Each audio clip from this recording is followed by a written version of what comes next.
জেলার জাঙ্গিপাড়া এক মহিলা খুনের খবর আপনাদের দেব। গলার নলি কাটা অবস্থায় এই মহিলার দেহ উদ্ধার হয়েছে জাঙ্গিপাড়ার ফুরফুরা ফুলবাগান এলাকায়। এই ঘটনা ঘটে, বাড়িতে একাই থাকতেন এই মহিলা। ঘনিষ্ঠ কেউ এই খুন করে থাকতে পারে এমনটা সন্দেহ করছে পুলিশ। জাঙ্গিপাড়ায় এক বধূর নলি কাটা দেহ পাওয়া গিয়েছে ফুরফুরা ফুলবাগান এলাকা।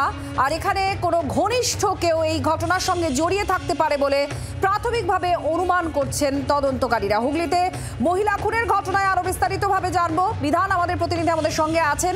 বিধান, কি জানা যাচ্ছে? পুলিশ কোন সূত্র ধরে এখনো পর্যন্ত প্রাথমিকভাবে অনুমান করছে যে ঘনিষ্ঠ কেউ এই মহিলাকে খুন করে থাকতে পারে?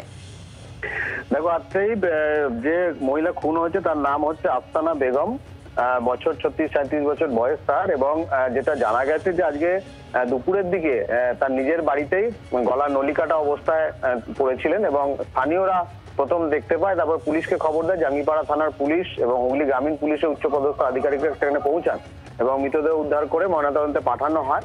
এবং যেটা জানা যাচ্ছে স্থানীয় সূত্রে যে ওই মহিলা একাই থাকতেন বাড়িতে, তার 5টি সন্তান রয়েছে, তারা বাইরে থাকেন এবং মহিলার যে স্বামী তিনি আরো একজন মহিলাকে নিয়ে শিয়াখালাতে থাকেন এবং তিনি মাঝে মধ্যেই বাড়িতে যাতায়াত করতেন, এমনটা কিন্তু স্থানীয় সূত্রে জানা যাচ্ছে।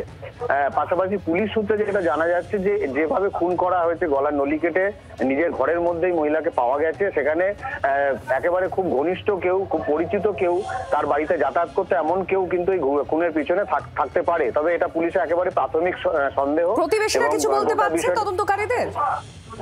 দেখো, প্রতিবেশীদেরও কিন্তু পুলিশ জিজ্ঞাসাবাদ শুরু করেছে, যেহেতু ঘটনা আজকে দুপুরের দিকে হয়েছে। বিকেলবেলা মৃতদেহ উদ্ধার হয়েছে, ময়নাতদন্তে পাঠানো হয়েছে মৃতদেহ। এলাকার যারা প্রতিবেশী রয়েছে, ওই মহিলার যারা একেবারে খুব কাছাকাছি থাকেন, তাদেরকে যেমন জিজ্ঞাসাবাদ করা হচ্ছে এবং মহিলার যারা নিকট আত্মীয় রয়েছেন, যেমন এই ঘটনার খবর পেয়ে তার দিদি সেখানে এসেছিলেন, তাকেও কিন্তু পুলিশ জিজ্ঞাসাবাদ করছে। এবং তার বাড়িতে কাদের যাতায়াত ছিল, যেহেতু একবারে দিনের বেলার ঘটনা, স্বাভাবিকভাবেই কেউ ওই বাড়িতে ঢুকেছিল কিনা, কেউ দেখেছিল কিনা, গোটা বিষয়টা কিন্তু পুলিশ খতিয়ে দেখছে। তবে পুলিশের যেটা প্রাথমিক অনুমান যে এই খুনের পিছনে একেবারে খুব ঘনিষ্ঠ এবং খুব নিকট কেউ, যে পরিচিত লোক, এমনই কেউ আছে বলে পুলিশের সন্দেহ। ধন্যবাদ। বিধান সরকার আমাদের প্রতিনিধির সঙ্গে ছিলেন এবং দুপুরের দিকে এই ঘটনা ঘটে। মহিলা একা ছিলেন বাড়িতে, আর সেই সময় পুলিশ অনুমান করছে তার কেউ পরিচিত এবং অত্যন্ত ঘনিষ্ঠ কেউ বাড়িতে ঢুকে তাকে খুন করেছে। গলার নলি কাটা অবস্থায় তার দেহ পাওয়া যায়। প্রতিবেশীদেরও জিজ্ঞাসাবাদ করা হচ্ছে, দেহ ময়না তদন্তের জন্য নিয়ে যাওয়া হয়েছে। পুলিশ একেবারে প্রাথমিকভাবে পরিস্থিতি বিচার করে এখনো পর্যন্ত যেটা অনুমান করছে ঘনিষ্ঠ কেউ এই খুনের সঙ্গে জড়িত। কারণ দুপুরবেলা বাড়িতে কেউ প্রবেশ করেছে, নির্দ্বিধায় সে ঢুকেছে। এই জায়গায় দাঁড়িয়ে পুলিশ আরও অনুমান দৃঢ় করছে যে সম্ভবত অত্যন্ত ঘনিষ্ঠ নিকটজন এই খুনের সঙ্গে জড়িয়ে থাকতে পারেন।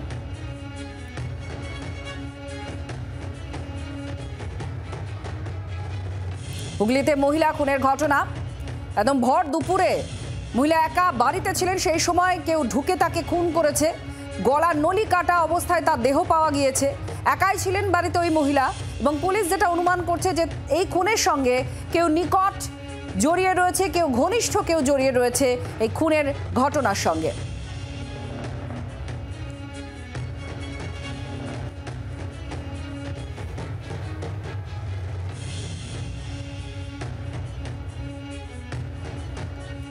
রাত্রিরে কাজে চলে যেত, সকালে বেলায় আসতো। আজকে আমার ছেলেটা যখন খিদে লেগেছে কারখানাতে, যেন এসে ঘরটা খুলে যখন ঘরটায় ঢুকেছে, তখন দেখছি রক্ত। কটার সময় দেখলেন?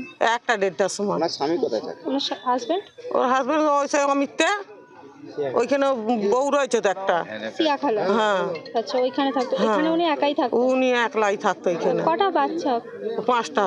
সবাইকে নিয়ে এখানেই থাকতো? না, কেউ নেই, সব বাইরে। আচ্ছা, উনি একাই থাকতো? উনি একলাই থাকে। এরকম সন্দেহ আমি এখন কাউকে কিছু করতে পারছি না, বলতে পারছি না। আমি চোখে দেখিনি কেউ আসছে কি না আসছে, আমি তাও দেখিনি। বলছে তো ছিল, আমরা কেউ চোখে দেখিনি। আচ্ছা, পুলিশ কি কাউকে আটক করে নিয়ে? না, কাউকে ধরতে পারে না।